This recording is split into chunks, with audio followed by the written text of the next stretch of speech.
The Big 12 Experience TCU Horned Frogs 2024 team preview edition of the Sports Gambling Podcast Network is brought to you by Underdog Fantasy. Sign up today using the promo code TCESGPN to claim your first time deposit. Offer up to $250 bonus in cash. Underdog Fantasy promo code TCESGPN. And we're also brought to you by Rhythm. Rhythm's college football and NFL projections are now live. Claim your 7-day free trial today by going over to the sportsgamblingpodcast.com /rhythm. That is the sportsgamblingpodcast.com /RITHMM today.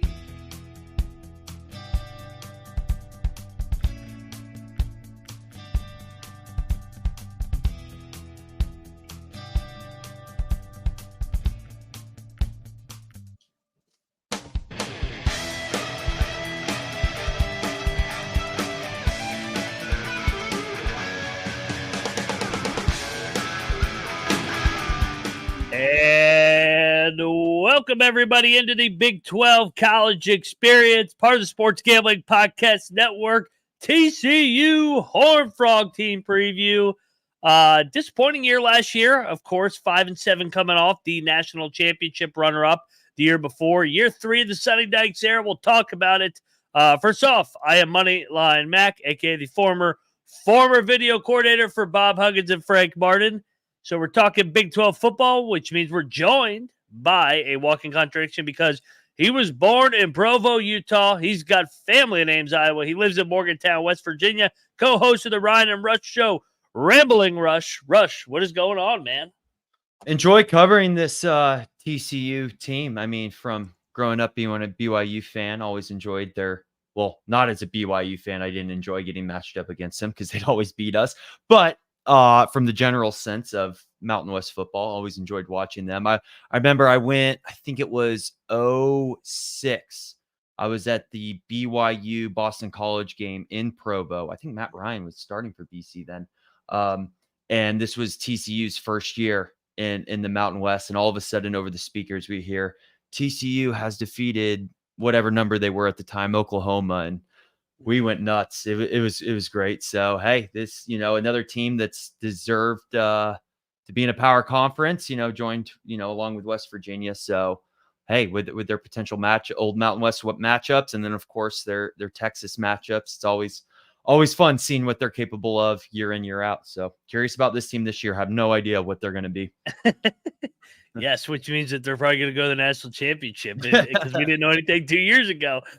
First off, third man in the box, he's got purple on for you Frog fans out there because he's got a family civil war and, Stillwater, Waco, Fort Worth, spread out all the way to Orlando, Cincinnati. He is the Big 12 guru, a.k.a. the green mowing, weed growing, Troy Chewning. What's up, man?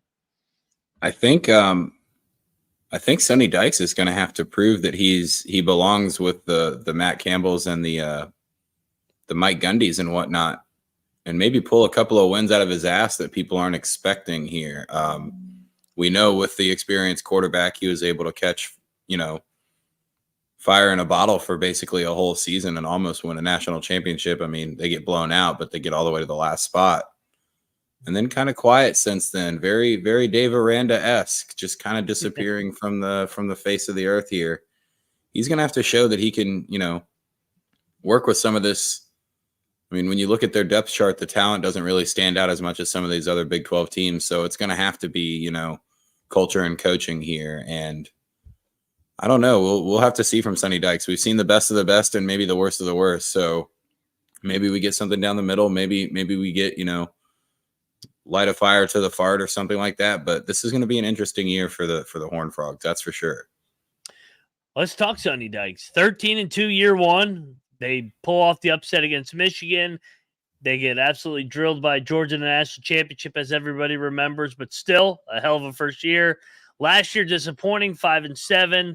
They start slow. They lose to Colorado. And then they struggle in the month of November, losing 3 out of 4 out of their final 5 games to miss a bowl the year after playing in the national championship. Rush, he's not on the hot seat because he was just in the national championship. But what's your take on Sonny Dykes? Yeah, we're gonna need him to step up again this year. Kind of see that Sonny Dykes we got used to a little bit. I know when we did the Ryan and Rush preview on this team, um, I guess when we did the coaches on the Big 12, right, is we put out there a potential could get weird with Sonny Dykes at the end of the season. Like if I guess we were talking dark horse for a coach not to be here the following year. Obviously, that most likely is not going to happen. The TCU guy we brought on kind of clarified on the Ryan and Rush show that is contracts too. It just wouldn't make sense from a contract standpoint. And then obviously a national championship 2 years. You're allowed a grace year for a guy, but if we see another non-bowl season for TCU, that kind of similar to Sataki this year, Aranda, Sonny Dykes may be next in line next year in terms of hot seats. So we love Sonny Dykes on the show. I like him a lot. He's a great coach, but we need to see them kind of return to that TCU form that we got used to seeing them play at. And that was the Lupton boys. So go check out that. That's the right. Lupton Drinking Club. So go check out that episode over there at the Ryan Rush Show.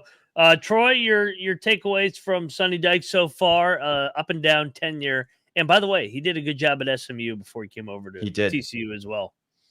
Yeah, we do have to clarify that there's no such thing as too big of a buyout for any of these schools. Just straight up, like it just that doesn't exist anymore. Money's not even real. They'll just figure out a way. I mean, it's like the Jimbo Fisher thing last year where the anonymous donor comes out on the field with the $100 million big gigantic check. And then 2.5 days later, $88 million buyout. See ya. We thought that was too much, and that disappeared in the matter of a week. So I know it's not the same level of, alumni program and whatnot, but it's not like TCU's doesn't have money and doesn't have NIL money coming in and the ability to decide, hey, we have a chance to get a coach that we think we really want because he comes available this offseason. It would have to be, a perfect storm where the team really underperforms and there is somebody there that TCU wants to make a move for. I wouldn't rule it completely out, but it's definitely a smaller chance of happening than Sonny Dykes kind of hanging around. And like you mentioned with SMU, I think he's a better coach than we give him credit for. We just haven't seen too much. Like I said, we've seen the best of the best. And then we kind of saw like absolute chaos. Maybe he kind of settles in here and starts to get some winning seasons going in a row. And I don't think they're going to be too concentrated on trying to win 9 or 10 games this year. They're probably a little more realistic than that heading into the season. But they have some road spots. They have some home spots where a couple of upsets will go a long way for Sonny, even if it's a 6 or 7 win season and they can, maybe beat Arizona at home or something like that. That would go a long way near the end of the year. So we really have to see how this plays out. There's way too much recency bias in these coaching decisions that teams make too. You finish the season, 2-1 or 3-1 and everything changes. There's automatically hope no matter what happened before that. So I just think, I don't know, maybe the play calling for Sonny will be a little more aggressive with a quarterback that it seems like he trusts after the second half of the year last year with Hoover coming in.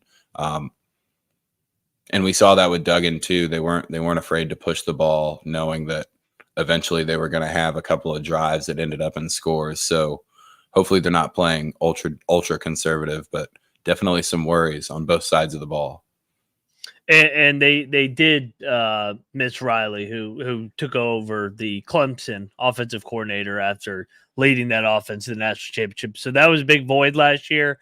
Year 2 coming back with Hoover. We'll talk the offense, defense, and more real quick. But we got to talk about the Sports Gambling Podcast because they just launched their 32 NFL team previews and they're giving away $500 circa future for listeners. Plus, the EPL returns. So make sure you check out the Soccer Gambling Podcast and their Premier League Gambling Podcast for Footy Fix, baby. Subscribe wherever you get your podcast and in the SGPN app.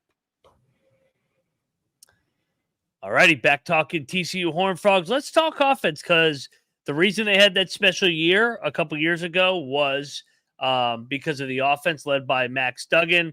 Max Duggan clearly not there. Last year, Chandler Morris was the starting quarterback, but things did not work out. In comes Josh Hoover, freshman, showed flashes. Troy, I'll let you lead it off. What's your takeaway with this offense? I actually thought there was some flashes where they moved the ball on defenses. They just couldn't finish in the red zone. This seems to be kind of a broken record, and I'm sure it's not just the Big 12. It's most of your college football teams and pro teams at this point. But the offense doesn't look that bad when you're looking at the skill position players. They get Savion Williams and JP Richardson back at wide receiver. They get Eric McAllister to transfer in from Boise, probably because they hired Andy Avalos as the D coordinator, who comes over from Boise. They get Drake Dabney to transfer from Baylor at tight end. We need the Colby Gunshots fucking blue bonnet sound effect here. Yeah, from Baylor to TCU. How could you, from such a storied old rivalry, how could you transfer from one school like that to another? But it does really worry me.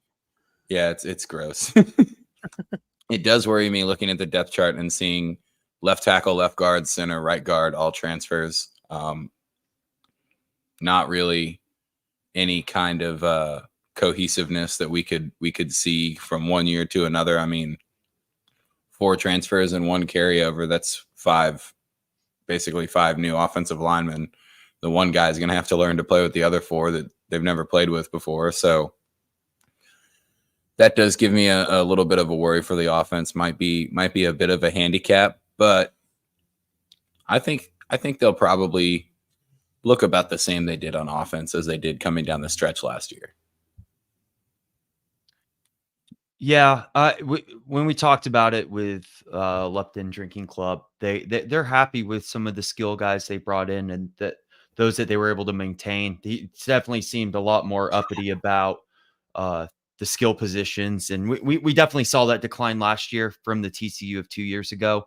Either a couple of their guys, got drafted or transferred out somewhere, so didn't have that experience last year that we got used to seeing 2 years ago. So that should change. I agree with what Troy said in terms of the offensive line. They all have to mesh now, but I also think when you bring in that much experience, I think it's easier to mesh because it's guys that are used to playing at a high level, and on the reverse end, that can be a really good thing too, because it also means your offensive line could take a significant step or two forward, and that's something we'll need to see with Hoover.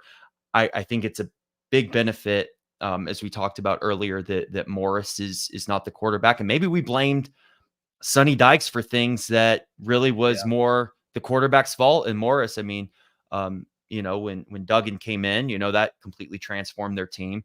And then we saw Hoover, we saw flashes last year too. So having Hoover for a complete season really may kind of turn this around, and it may be more of Sonny Dykes' coaching mistake was not necessarily schemes on offense, but it was you just had the wrong quarterback in there.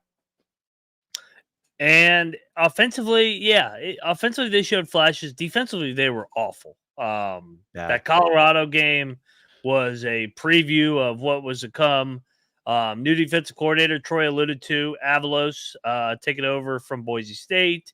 A lot of transfers. 2 years ago, they were opportunistic, forcing turnovers, complemented that explosive offense. Is that the formula for them to return to a respectable defense, Rush? I mean, it better be. I mean, I don't think there's much of a option there. I mean, definitely it's nice. And sometimes we see this a lot with coaching in any sport where you just kind of get tired of the same voice, or for some reason that coach isn't clicking for you. That's actually a concern I do have with Sonny Dykes is, does his team respond to him? I mean, history says yes, but you do kind of worry about that more with a lot of these older coaches that have been around, and now they have to adjust to a new type of era in college football with transfer portal and NIL. But they brought in the right guy from Boise State, got in a couple transfers, the starting lineup. They're going to have to figure out something on defense. And maybe my concern too with their defense last year, I know sometimes defensive coordinators, and it may depend on the type of game, have to figure out Are we playing more of a bend, don't break style? Are we just going all out and selling ourselves out and whatever happens, happens?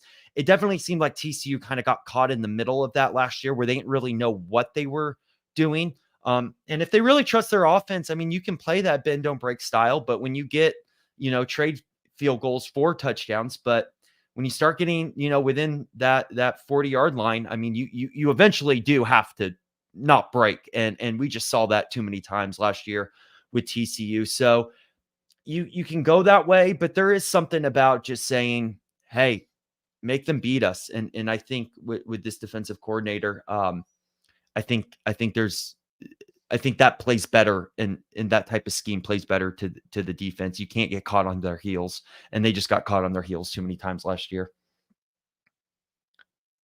I think from Andy Avalos, what you'll see is a little bit more of an aggressive defense the idea should resemble the TCU defense that they had more success with. The biggest issue that I have is you look through the depth chart and there's not really a single guy that stands out as like, when all else fails, we still have a dude that's going to be busting his ass to try to make a play, or someone that's really, really going to stand out. I mean, they're hoping for that Caleb Elam's Orr kid that transferred over from Cal to be kind of a big playmaker at linebacker. They've got an Iowa Western Community College kid that they're hoping to start at linebacker, and Nnamdi Obiazor. There's not really anything that impresses me. So what I lean to believe is that maybe they'll be a little too aggressive right off the bat, and they might leave their offense hanging out to dry. And with a new offensive line that's trying to mesh a little bit, I think you might see a little bit more issues early on for TCU than later in the season. But, I mean, they're going to need multiple guys to make huge steps forward on the defensive side, or else that's still going to be a pretty weak point for the team in my mind. And probably what handicaps them quite a bit, maybe makes them even a little more overly aggressive on the offensive side of the ball, and you start compounding your mistakes. I don't know what defensive coordinator you could give them to really expect them to make a bunch of steps forward right away. Hopefully this is the kind of system we want to run at TCU, and maybe you entice a few guys to transfer in or commit over the next few years. But I don't think you're getting snap, this guy's going to change the defense right away and you're going to be able to notice. I think you'll see a little bit more inspired play, but again, the talent level just isn't there in my mind. We'll talk schedule. We'll talk their ACC non-con schedule because they got 2 out of 3 against the ACC on the other side. But first, we got to talk about Underdog Fantasy. You can win 8. You can go 8-0 and win 325 times your original entry. Play fantasy football with our best ball, baby, best ball mania. Go check out our drafts. We'll be doing a couple more leading up to the season. And they got their college football projection, so go check that out. We're going to be doing a underdog lineup each and every week over here at the Big 12 Experience. So make sure you're subscribed and following all our Twitter X handles. So sign up today using the promo code TCESGPN to claim your special pick and first time deposit. Offer up to $250 bonus in cash. Underdog Fantasy promo code TCESGPN.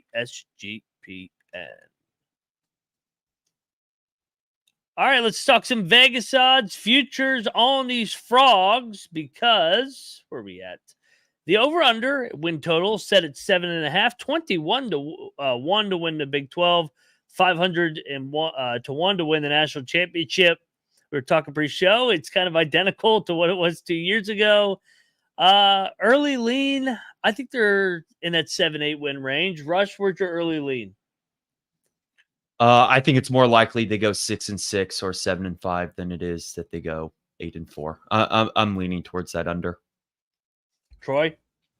Yeah, I'm thinking 5-7 to 7-5 is probably the area that they're going to finish up in. I'm leaning pretty heavily towards this under. This might even be on the show that we do tonight, previewing the whole Big 12. This might be one of my league locks, to be completely honest. Yeah, and you guys can find us at 9 o'clock with Colby tonight, giving out our favorite Big 12 plays. So let's lead it off. Let's talk now. The first two at Stanford Friday night. It kind of reminds me of when they opened at Colorado on a Friday night 2 years ago, and then LIU. I got them winning both. I think they have too much talent and speed for Stanford, and nobody goes to those damn games at Stanford. Rush, where are you going? I'm with you 2-0 here. The point I do want to make in that Stanford game, I think this is a big opportunity for them to kind of, get that monkey off their back, wipe out that bad juju from last year, and really start this season fresh and new. And it's just getting, no matter who it is, getting that game one win under your belt. There's definitely a sense of relief that comes from that. I think they do beat Stanford pretty well. I think I see this game being like 33-10 around that range. That's what I'm thinking right now. But this is that really game for them to kind of just really start fresh. Yeah, I think if you see a one possession game against Stanford, then the worries start to skyrocket right off the bat. Even like a touchdown win would be kind of eye opening to the whole. Maybe this team doesn't have any talent, and that is going to be a handicap right away. I kind of see it like Rush does. I think maybe a 20-point, 17-point game here for TCU. And then, sadly, I also have them beating the fucking Shocks.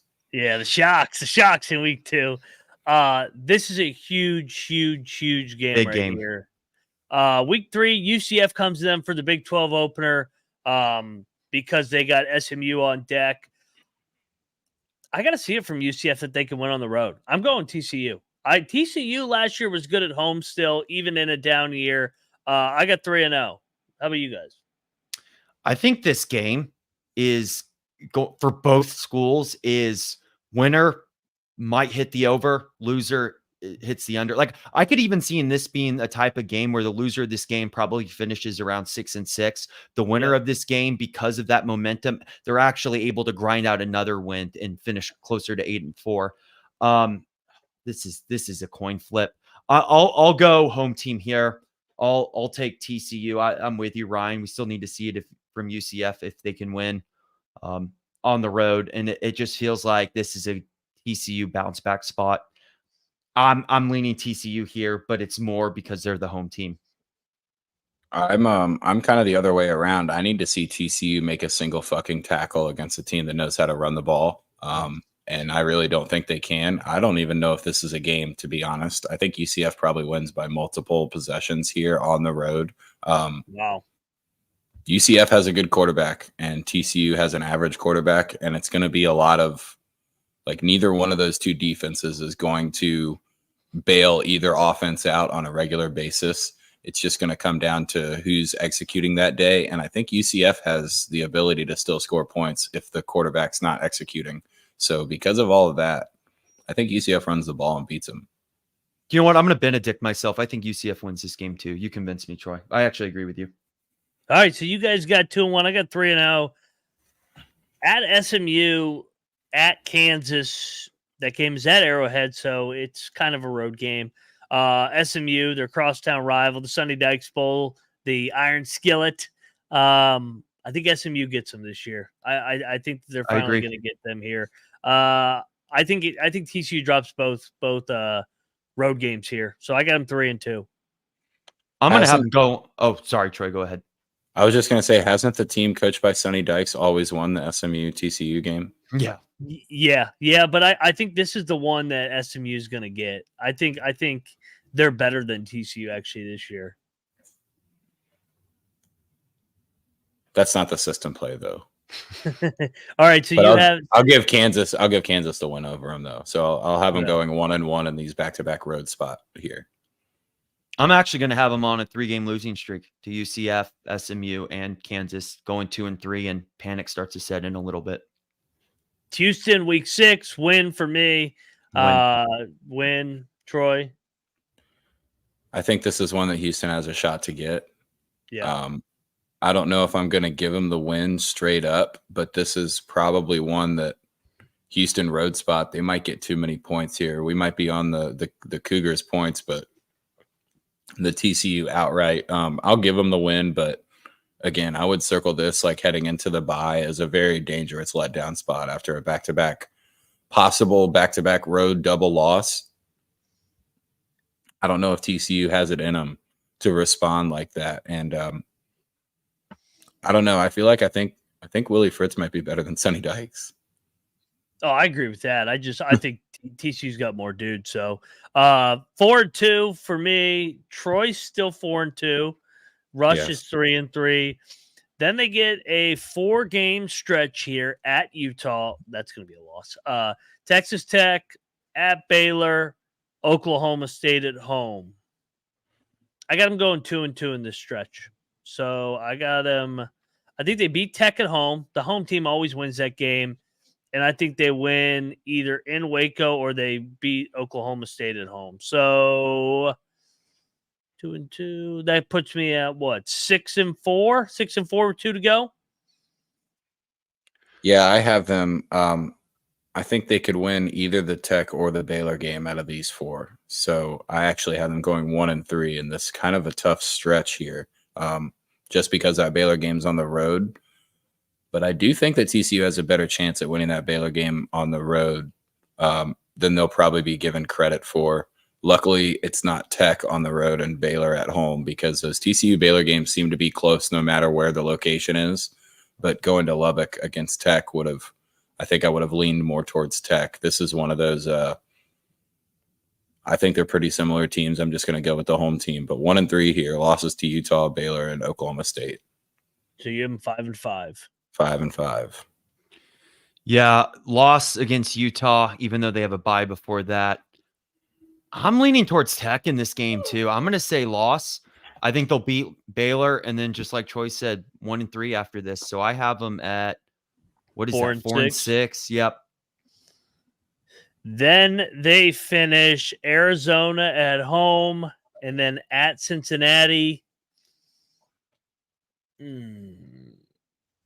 I kind of feel like they're going to split. I think they're going to split. I got the split 7-5 for me, basically splitting the difference of what they've been. So 7-5 for me. That is the under. Troy, how do you have them finishing against Arizona at Cincinnati? I think that road game to Cincinnati is kind of dangerous. I think Arizona will beat them at home, but I don't know if I think there's a danger of them also going on the road to Cincinnati and losing that game. But I'll give them the Cincinnati one, but still very safely on the under here. With if they're unable to win a second game in that 4-game slate in between their 2 byes, then we're already on the under. But yeah, 6-6. Desperate spot against Arizona, home game. I'm actually going to give TCU the win here. I know I wasn't on the Arizona preview. It was right after my surgery. I'm not high on this Arizona team. I think they overperformed last year, and similar to TCU, I could see them kind of underperforming this year, especially with their coach and a good bit of players heading out of the program. And, we'll see what they are late in the season. But I'm going to give the desperate team the win here to have them go 5-6. And then I think they grind it out against Cincinnati to become bowl eligible to go 6-6. I think that Sonny Dykes, these last 2 games, if it's similar to the scenario I'm talking about, is he's going to have to pull a couple out of his ass and grind it out and figure it out. And I think he can. I have him finishing 6-6 on the season. They have a ton of coin flip games. A lot of coin flip games. Yeah, I mean it's the Big 12 in a nutshell. I don't know if I want to sprinkle them 21-1 to win the Big 12. Don't. Nope. There is a team that from this range that always seems to pop up, but I have another team in mind. I'll probably stay away from that. We'll talk ceiling floor on the other side, but first we got to talk about rhythm. College football season is here and the models are there. So go check out the algorithm with the data scientists, NFL week 1 and college football week 0. Claim your 7-day free trial today by going over to sportsgamblingpodcast.com/rhythm. Georgia Tech plus 13 for me week 0. That is the sportsgamblingpodcast.com/RITHMM today. And we're also brought to you by Circuit Survivor and Circa Million. Circa Sports is back, bigger than ever. And if you don't got your trip booked to Las Vegas yet, well, shit, do it now. The greatest sports book in America, August 22nd through 24th. We use our promo code SGP15 to save you 15% off the hotel for the sign-up weekend. Do it between now and September 7th or the sign up. And if you can't get there in person, well, we got a proxy. So go to proxy.footballcontest.com to save you $50 off with the promo code SGP. All right, let's talk floor and ceiling. The ceiling is 12-0 and the floor is 5-7 from what we've seen the first 2 years. Rush, I'll let you. What's your ceiling on this team?